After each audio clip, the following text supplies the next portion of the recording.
Welcome to part number 2 of our tea course. In the first one, what you heard is that we were talking about true tea in its essence during our course, during our journey, which you will do together. If we talk about pure tea, then we talk about the tea or the arrivals which come from the Camellia sinensis. Camellia sinensis, the tea plant, but believing that one tea or that one taste is deriving from Camellia sinensis because it's one plant couldn't be further from the truth. Let's dive a little bit into tea. Sometimes you hear the words, for example, oxidized tea or fermented tea or any kind of a special processing of tea. And this really goes back to how, for example, where the tea can be grown, but especially what skill does the farmer have and how does he apply it to the tea. And this can lead then to different types of tea. And I think the best way is to really dive into the world of tea, just if we pass through the different or the main varieties or the main types of teas and then go a little bit down. When we talk about the Camellia sinensis, as a first step, what you can go and dive into is a little bit that you sometimes hear the word cultivar. Cultivar is nothing more than a variety, for example, also in wine. So you have the main tea plant, but underneath it there can be different types or different cultivars. For example, if you refer to something which is quite similar, it is with wine. Sometimes you have Merlot, sometimes you have Jira, so it can go in all different directions. So Rioja, for example, is also a type of wine, and when we talk about tea, we talk about cultivars. But when we go a little bit deeper in cultivars, so once the cultivar is chosen by the farmer or the farmer has his different cultivars, he can do different types of tea with it.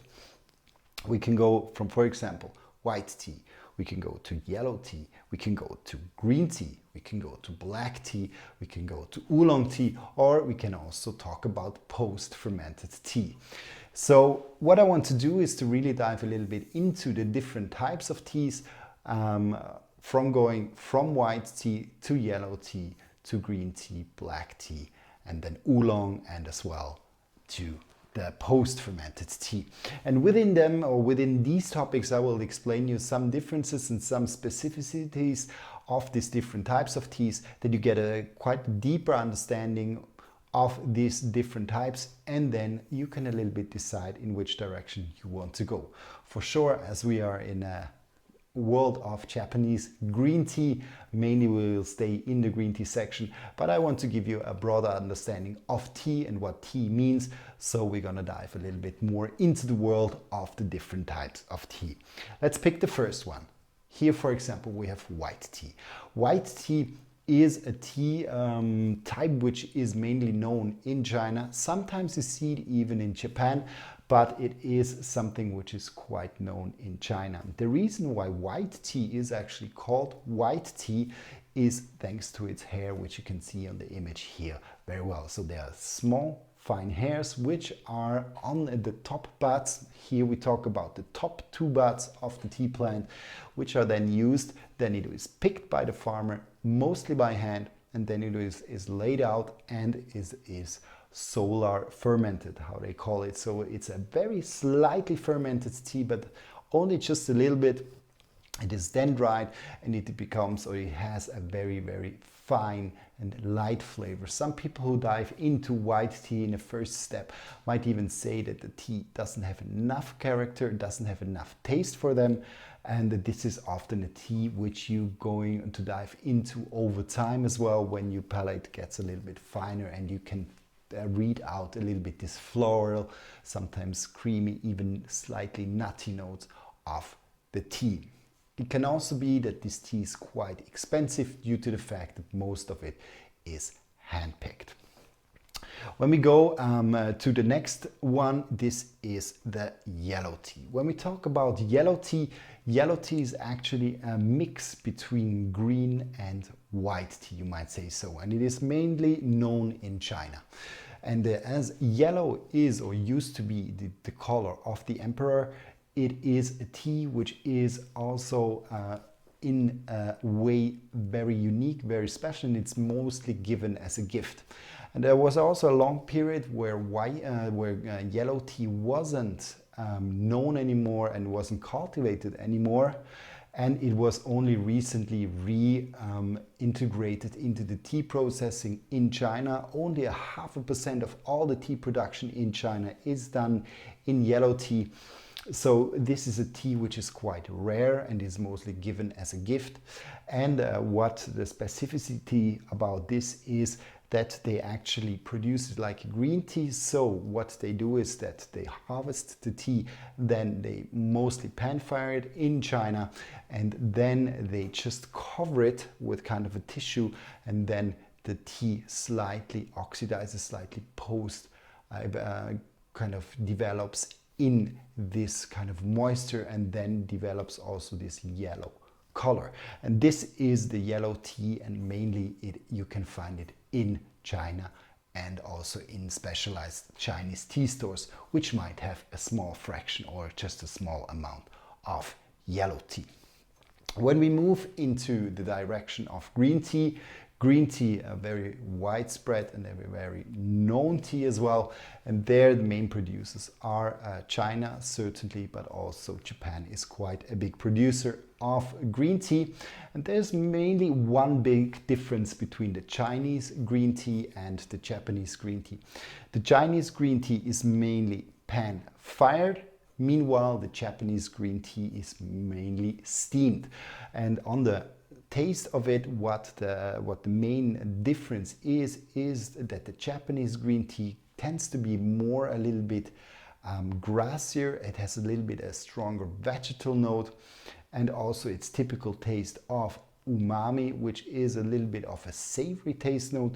Meanwhile, that the Chinese tea can become a little bit lighter, and it has a little bit of a less kind of fresh taste, but can move a little bit more in some kind of a nutty flavor or a little bit of a nearly caramel note as well with the Chinese way of pan firing the tea. Pan firing is also something which is known in Japan, and this then is called the kamairicha, but which is kind of going a little bit in a slightly roasted tea, but that's also a different tea we will definitely dive into in a later stage.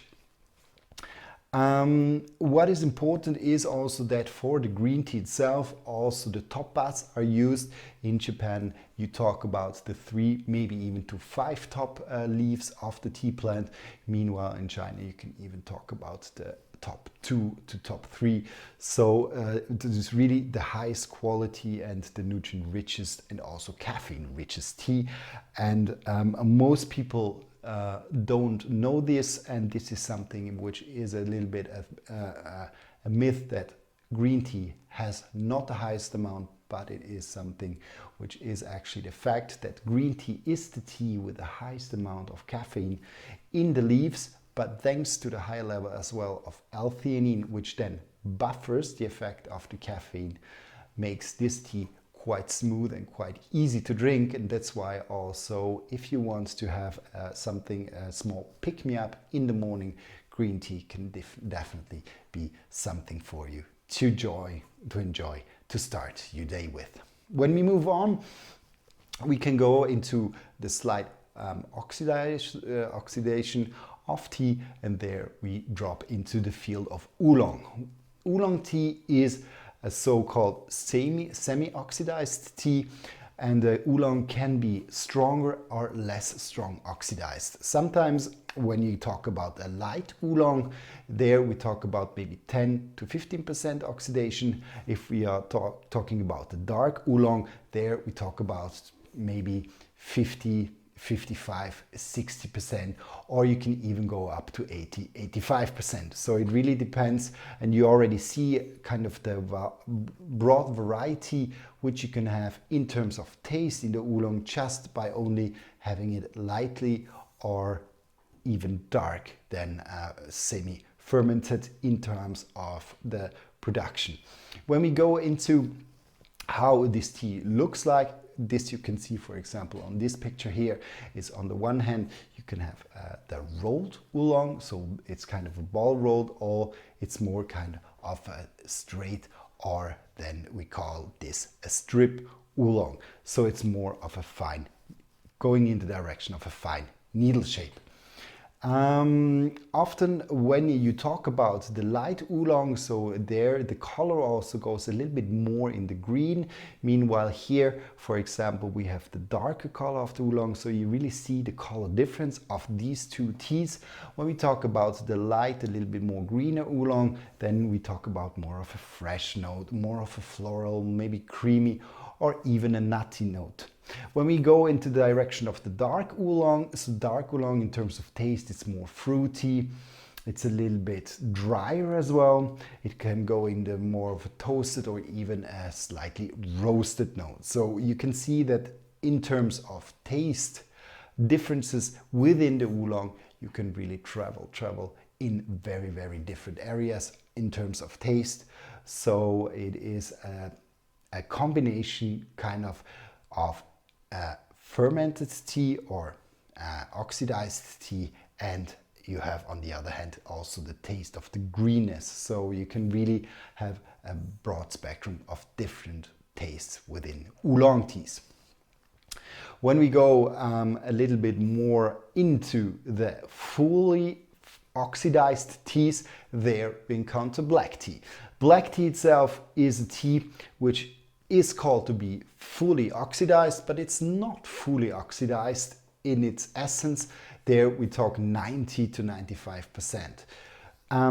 The Chinese also call the black tea red tea, and this mainly comes from the fact that the liquor of the black tea is mostly red and it's not black. But we in the West, we call this black tea. Meanwhile, the Chinese call it Hongcha or red tea. In terms of taste, what happens is that for the oxidation, also they do this in the oolong method, is that they slightly bruise the leaf, and this then brings the essential oils to the top of the leaf, and then the oxidation of the leaf starts. And when this happens, then a complete different taste profile kind of develops, and also the tannins, they get built up, and the tannins then give a complete different taste profile to the tea. Also here we can have taste notes which are a little bit more stronger, so it's a characterful and a strong tea. There's kind of a darker, fruity, strong, straightforward flavor profile of the tea, and it is a tea also which we in the West tend to drink a lot, and black tea is the dominating tea, at least for example if we go to the UK, where a black tea really is the main tea which is drank, and sometimes it is also mixed, or depending on the tea, it is mixed with milk. But what I suggest to you is, if you're going a little bit for black tea and a higher quality black tea, try them out without the milk, try to see the flavors, try to explore it a little bit, and then really have a look what you like about it. If you need the milk, if you need a little bit of sweetening it, if this is something you would like to do with the black tea, you can absolutely do it. But really try to go and dive a little bit into the world first by not adding anything and just enjoying the full flavor of the black tea. And the last part is the post-fermented tea. So when we look into this section, who is the big star of these post-fermented teas? And this is definitely Puerh. Puerh is a tea which is in a similar way produced like green tea, first harvested, then pan-fired and then dried. But what they actually do is that they stock the tea and they let it sit for several years. You can talk about raw pu'er, or you can talk about cooked pu'er. The main difference is that the Chinese actually developed throughout the years, as they didn't want to wait also each time for 20 to 25 years for pu'er to develop, is that they have a special or kind of a faster method of doing pu'er and kind of imitating this 20 or 25 year of fermentation of the tea, because when you have the tea leaves and then you put them together, and mostly you put them also into a fall, there the tea starts slightly to wither due to the microorganisms which are in the leaves of the tea. So the tea develops a quite distinctive, a very different flavor profile, and this can happen over a long period. So a long time here means 20 to 25 years. But the Chinese were able to develop in big halls a process which then speeds up with a little bit of an increased temperature, and there they achieved the same process more or less in terms of taste in only 2 months. So that's why also you can find pu'er quite widespread, as most of the pu'er which is available in the market is not the raw pu'er, which is then 20 to 25 years old, but it's mostly pu'er which is from a younger production. And that's also the big star of this section of tea. And what is quite impressive about the pu'er taste also is it has a really strong kind of a earthy note, much more than all the other teas, you know. And if it's not properly kind of washed also when you're drinking it, it can sometimes have a little bit of seaweedy, nearly fishy flavor profile. But mostly it's really this typical earthy, strong flavor profile, and it can sometimes be a little bit too harsh for a tea drinker newbie, which is kind of developing and tasting the different kinds of tea or different types of teas. Then a pu'er can sometimes be a little bit overwhelming, but definitely a tea type which you can once a little bit dive into, see for yourself if you like it. If you want to also expand a little bit more in this section, definitely pu'er is also a very interesting world to discover.